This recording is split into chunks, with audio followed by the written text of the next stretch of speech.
ప్రభు పేరట మీ అందరికీ శుభాభివందనములు.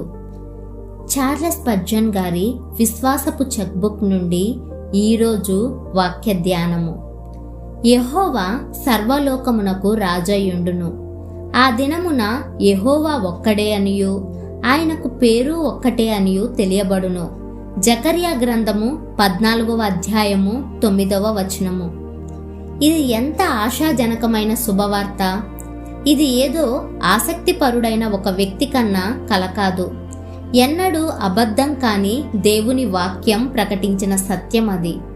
ఆ రోజు యెహోవాని ఎరుగని వారంటూ ఎవ్వరూ ఉండరు. ఈ భూమి మీద ఉన్న ప్రతి జాతికి చెందిన, ప్రతి తెగకు చెందిన ప్రజలు కృపాసహితమైన ఆయన కదలికలను గుర్తిస్తారు. ఈ రోజైతే పరిస్థితి తారుమారుగా ఉంది.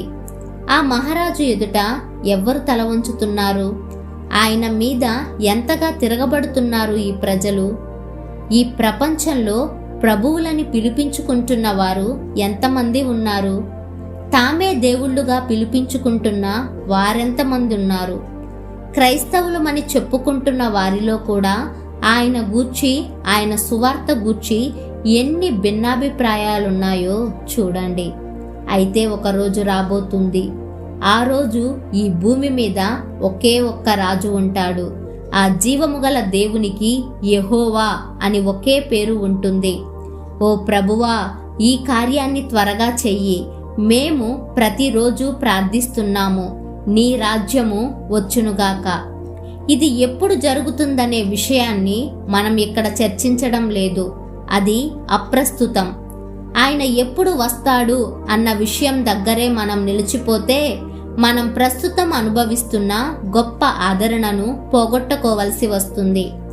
ప్రవక్తల ద్వారా పరిశుద్ధాత్ముడు ఎంత ఖచ్చితంగా ప్రవచనాలు పలికించాడో అంత ఖచ్చితంగా ఈ భూమి యెహోవా మహిమతో నిండబోతుంది.